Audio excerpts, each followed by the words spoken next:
Քվեարկությունը գաղտնի է, ոչ ոք երբեք չի իմանա, թե դուք ում եք ընտրել, իսկ ընտրելու համար կաշառք վերցնելը կարող է մինչև 7 տարվա ազատազրկման պատճառ դառնալ։ Այս օրերին Զվարթնոցով, Բագրատաշենով ու մյուս անցակետերով Հայաստան մտնողներին սահմանապահները ոչ միայն բարի գալուստ են ասում, այլև հատուկ թռուցիկներ տրամադրում հենց այս ամենի մասին, որ լինեք տեղեկացված ու չդառնաք ընտրական հանցագործ։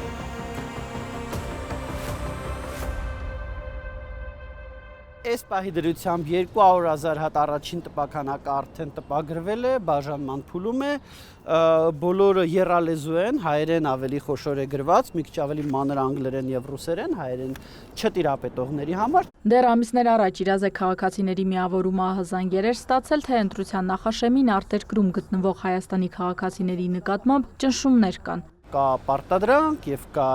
ընտրակաշառքի բաժանում, որը ցավոք սրտի Հայաստանի իրավապահների օպերատիվ վերահսկողության տիրույթում այդքան էլ չի։ Լիազորություններում է, բայց օպերատիվ վերահսկման տիրույթում չի։ Եվ մենք հասկացանք, որ մենք պետքա դրսում գտնվող Հայաստանի ընտրողներին, որոնք կարող է գան Հայաստան ընտրությունների ժամանակ, կարևոր ուղերձներ հասցնենք։ Սակայն Հայաստանից դուրս ցանկացած երկրի տարածքում գտնվող մեր հայրենակիցներին այդ ուղերձները հասցնելը իրատեսական չէ։ Հենց այդ պատճառով էլ որոշում են։ Առաջի բանը, ինչ որ մարտանում է Հայաստան ոտ դնելիս, դա շփվում է սահմանապահ զորքերի ծառայողի հետ։ Եվ հենց այդտեղից էլ ծագեց միտքը, որ սահմանապահ զորքերի ծառայողները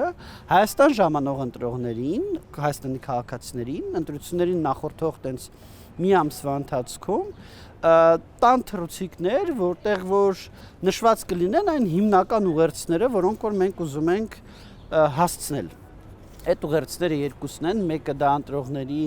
նկատմամբ ապօրինի միջամտությունների եւ ընտրակաշառքի վերցնելու մասին է, այդ թվում ընտրակաշառքի վերցնելու քրեական պատիժների եւ այդ պատիժներից խուսափելու որպես միակ միջոց իրավապահներին դիմելը։ Մյուս ուղերձը դա քվեարկության գաղտնիության հետ կապված ուղերձն է, որ Հայաստանում քվեարկության գաղտնիությունը բարձր մակարդակի վրա է, պաշտպանված է եւ անկախ նրանից, թե դրսում իրենց նկատմամբ ինչ ճնշումներ են եղել, ինչ ազդեցություններ են եղել, իրենք կարող են քվեարկել որ ուժին, որ կցանկանան։ Շատերին չեն ասում, չգիտեն, որ Հայաստանում քրեորեն հետապնդելի է ոչ միայն կաշառք տալը, այլև վերցնելը, որ քվեախցիկում գրիչներ չկան, որ մի հատ էլ նկարեն, հատկապես, որ այդ քաղաքացին գուցե վերջին տարիներին Հայաստանում որևէ ընտրության չի էլ մասնակցել։ Նրանց տեղեկացնել է պետք Իրազեկ քաղաքացիների միավորման այս նախաձեռնությունը կարևոր է համարում նաև կառավարությունը։ Սկսեց համագործակցություն սահմանապահ զորքերի հետ։ Մենք պատրաստեցինք թռուցիկները, դրանց բովանդակությունը, դրանց տպագրությունը, ֆինանսական մասով ամբողջությամբ մեր վրա, սահմանապահ զորքերի ծառայողների վրա դրանց բաժանումն է։ Այսինքն, երբ որ երկիր մտնում է Հայաստանի անձնագրով մարդ, անձնագրում կնիքը դնելուց հետո անձնագիրը վերադարձնելիս նաև